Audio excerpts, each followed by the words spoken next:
Hello again, PRA families. This is Alan McQueen, Director of Operations, coming to you for this week's newsletter update. This week, we'd like to talk to you a little bit about the 5A and 5B bond and mill levy override that was passed by you and the other voters of Douglas County. You've probably seen information coming from the district of what they're going to be doing, and what we wanted to do was tell you a little bit about what we have done, what we are currently doing, what we will be doing, and how this is going to affect our staff, the teachers, the aides, and the programming here at Platte River Academy.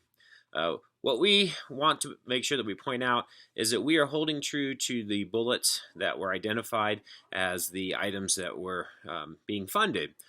We want to make our teachers and staff salaries competitive and attractive, and we've already done some significant measures may have affected them positively, and we'll tell you a little bit about those. We also want to make sure that you understand what academic programming additions we'll be adding this year and into the future, and also the enhancements for safety and security systems that we'll be making across Platte River Academy. The graphics that you'll be seeing throughout this presentation list a little bit about salary coverages, what we've done for salary increases, where we are in regards to comparisons to the district salary bands, what we do for bonus structures, and total compensation with all of our pay for performance elements as well. You'll also see that our teachers are competitively compensated compared to district staff, which we're excited to announce after we've done some deep analysis of where all of the district teachers and classified staff are paid, and looked at what we're doing, and we're very happy with where we are, and it's in large part thanks to what the voters were able to allow us to do. We've made a commitment, and our board has made a commitment over the last several years to prioritize our staff. Even though we were in leaner times, we made sure that our people were cared for. And your contributions in volunteerism and fundraising has helped us to be able to do that, and that's kept our morale high, and it's kept our staff here to grow in their professionalism and their ability to touch kids and their learning, and that's why we have the performance that we do every year. We also want to talk a little bit about some of the academic programming pieces. So you'll see here in this graphic what we'll be working on. We're adding math intervention hours. In the past, we've not had a dedicated math interventionist, but we've found a person in Susan Shaw to do this, and we are increasing her hours and increasing the scope of her work. She currently supports our English as a Second Language, or ESL, students, but also has a significant background in math intervention.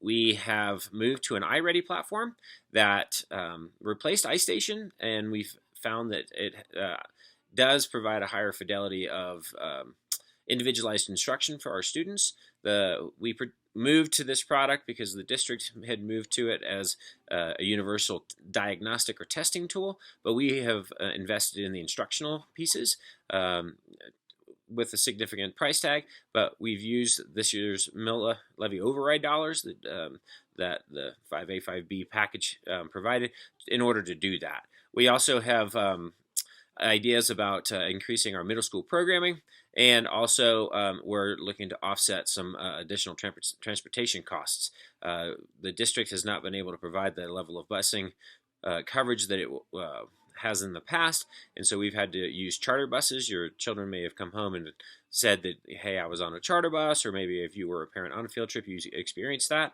and those costs have been absorbed because we didn't want to pass those on to you, but we have since absorbed those, and so we have made that plan for this year, and also plan to add to our transportation budget, but do hope that the district will be able to offer more comprehensive busing coverage.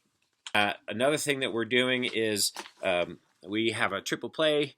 Not all of you know what that means here at Platte River, but we have one grade level that is a third section wide, and we've done that during lean budget times, and we've worked with the board and have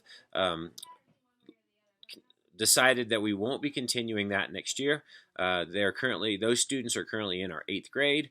They're going to graduate out, and we won't be putting it back into 1st grade next year. We're hoping that we won't be required to bring it back through conservative fiscal management and looking at additional revenue sources. But it's something that we feel like is going to honor what we commit to, knowing and growing every learner, being able to support all of our kids as best we can, and grow every individual learner. So there are several aspects to that are of merit that will free up a classroom that we'll use for flex classroom usage, and we will also be looking at a committee that can help us look at additional revenue sources. So on the safety and security enhancements, we have decided to continue funding the Sheriff's Marshal Program, where we have sheriff's deputies that are off duty but in designated clothing here at the school several times a week. And we have been met with really positive feedback from the staff, the students, and parents that feel that that presence is really helping us make the school feel safer.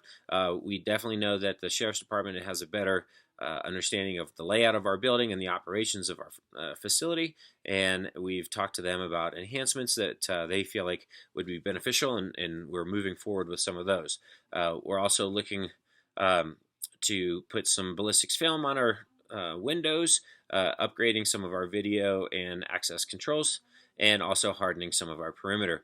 You will be hopefully seeing some planters that will act as vehicle ballards in our front area. So we do want to make sure that aesthetics are of top priority, but more importantly, that these would stop a vehicle if they were to come through our doors. So these are just some of the top level aspects of what we'll be looking at for our mill levy override. On the bond side, we have been gifted through all of this bond money with coverage for our rooftop units. We'll be replacing 9 air handler rooftop units that do all of our heating and cooling. That will happen hopefully in the summer of 2020. We're still working with the project manager on that. We also are looking at a new telephone system. Our system was identified as going end of life, and we put this in with the bond as a security safety measure, and it came through. So both of those two things together, along with the installation, are equivalent to about $500,000. So we are excited that we were able to use the voter bond money for this, which frees up our repair and replacement dollars for other projects that we're trying to accomplish. So one element that we feel is really imperative for you to understand is that none of these dollars will be going to any of the capital improvement campaign that we've been talking about. All of this is, again, going to support compensation packages for staff to enhance academic programming and also to improve some security measures. But we will be doing extensive fundraising. We have an auction that's coming up April 6th. You'll hear about that. We have our 3-phase capital construction project that we'd like you to get to know better over time. But it's imperative that you understand no 5A or 5B dollars are going to those larger scale projects, but it's because of the 5A and 5B money that has been provided us that we now have some flexibility to be able to pursue other larger scale capital improvement projects. In the past, we've always had to fundraise just for operational expenses and essentially close the gap between what we know we needed to do for children here at Platte River and what we were funded at. So if you have any questions about any of this, you can always reach out to any of the directors here at Platte River. We'd be happy to go through any of the particulars and hope that you all enjoyed your snow day and you have a wonderful weekend plan, and we will talk to you again next week.